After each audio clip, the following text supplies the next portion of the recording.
نبی پاک نے دعا مانگی تھی، یا اللہ میرے گھر والوں کو زیادہ روزی نہ دینا، انہیں ایک وقت روٹی دینا، ایک وقت کی بھوک دینا۔ یہ جو 10 دن کربلا میں انہیں ٹینشن نہیں نہ ہوئی، انہیں عادت تھی فاقہ کرنے کی، انہیں 3 دن وصلی روزے رکھنے کی عادت تھی، پہلی بات۔ دوسرا یہ کہ جہاد کی تربیت حضور خود کراتے۔ حضرت فاطمہ زہرا کہتی میں پردے کے پیچھے دیکھ رہی تھی، نبی پاک نے امام حسن اور حسین سے فرمایا چلو میرے سامنے کشتی لڑو۔ تو دونوں حضرات آپس میں جب کشتی لڑنے لگے تو نبی پاک نا امام حسن کو کہتے ہیں حسن حسین کو ٹانگوں سے پکڑو۔ انسان کے وجود پر اثر ہو، لیکن جو آدمی کچی کچی باتیں کرے، کمزور کہانیاں سنائے کہ نہیں جی وہ ٹھیک ہے، اہل بیت ہی اصل تھے، سارا کچھ وہی تھے، صحابہ بس وہ۔ بھائی جس آدمی کے پیچھے مولا علی نماز پڑھتے ہیں وہ بندہ تجھے قبول کیوں نہیں؟ جس ابو بکر صدیق کے پیچھے وہ نمازیں پڑھتے ہیں تجھے کیوں نہیں قبول؟ جس عمر کے وہ مشیر بنتے ہیں تجھے کیوں نہیں حضرت عمر قبول؟ اور جس عثمان غنی کے بارے میں مولا علی کی یہ رائے ہے کہ امام حسن اور حسین کو تلواریں دے کے حضرت عثمان کے دروازے پر کھڑا کر کے کہا بیٹا یہاں کھڑے رہنا، کوئی دشمن عثمان کے قریب نہ آنے پائے۔ تو جس عثمان کے حضرت علی محافظ ہیں تجھے وہ عثمان کیوں قبول نہیں؟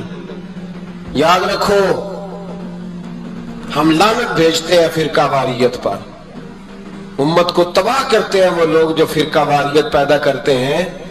لیکن آپ کو بتاؤں جس جماعت سے آپ کا تعلق ہے نا اس جماعت کی امت مسلمہ کو ضرورت ہے۔ قیامت بھی 10 محرم کو ہی آئے گی، جمعے کا دن ہوگا، امام حسین جمعے والے دن خطبہ پڑھنے لگے، جمعے سے پہلے امام حسین نے خطبہ پڑھا اور آپ نے ایک جملہ کہا جو ہمیشہ یاد رکھا جائے گا۔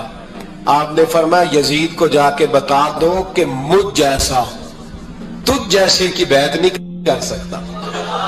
او کیا فکرہ ہے امام علی مقام کا، فرمانے لگے مجھ جیسا تجھ جیسے کی بیعت، اور آپ فرمانے لگے بتاؤ اس وقت پوری دنیا میں کوئی نبی کا نواسا موجود ہے میرے سوا؟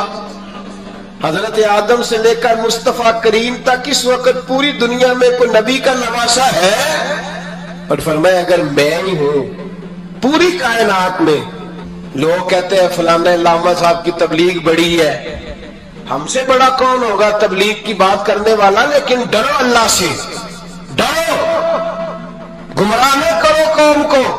یہاں تباہی اتر گئی ہے، کوئی بڑی داڑھی رکھ کے معاذ اللہ تعالیٰ اہل بیت کے بارے میں بکواس کرتا ہے، اور کوئی بالکل داڑھی مڈا کے ننگا سر کر کے ممبروں پہ ناچتا ہے اور صحابہ کے بارے میں بکواس کرتا ہے۔ میرے مصطفیٰ کے پاس اگر ابو بکر آئے ہیں تو وہ بھی شان والے ہیں، اور اگر بی بی عائشہ صدیقہ ان کے بستر پہ رہی ہے تو وہ بھی شانوں والی ہے۔ مولا علی شیر خدا کے بارے میں جو بات کرے پکا ایمان ہے۔ عجیب تماشا لگ گیا ہے جی، جو رب نبی پاک کے جسم کے قریب مکھی نہیں آنے دیتا وہ گندا بندہ حضور کے قریب آنے دیتا ہے؟ عجیب تماشا ہے، امت کو تباہ کر رہے ہو، کافر کو موقع دے رہے ہو یہ کہنے کا کہ تمہارے نبی کے پاس بیٹھنے والے ٹھیک نہیں تھے۔ اگر حضور کے پاس بیٹھنے والے ٹھیک نہیں تھے تو بعد والے کیسے ٹھیک ہو گئے؟ تو یہ بعض والے تو یہ ان بے شرموں کو یہ امت میں تفرقہ ڈالتے، بے حیائی کرتے ہیں۔ سنو اور یاد رکھو، حضرت امام حسین نے خطبہ پڑھا نا جب جمعے والے دن، فرمایا مجھے پہچانو تو میں کون ہوں؟ تو عمر بن سعد بولا پکے نمازی بولے۔ عمر بن سعد کہنے لگا حسین جلدی کر ہمارا جمعہ لیٹ ہو رہا ہے۔ بلے ہو نمازیو جلدی کر ہمارا، آئے ہائے کیا نماز ہے، یعنی نبی پاک کے نواسے کو شہید کریں گے اور شہادت کے بعد جمعہ پڑھیں گے اور نماز میں کہیں گے اللہم صلی علی محمد وعلی آل محمد۔ ان کو شہید کر کے قتل کر کے جمعے کا خطبہ دیا جا رہا ہے اور نماز پڑھی جا رہی ہے اللہم صلی علی محمد وعلی۔ تو میرا سنی بڑا بھولا ہے، کہتا ہے جی وہ زیادہ نمازیں پڑھتے ہیں، تو زیادہ نمازیں تو عمر بن سعد بھی پڑھتا تھا، تو بھولا۔ او خدا کے دیکھے نا جتنی نماز کی اخلاق کی بات شاید میں کرتا ہوں،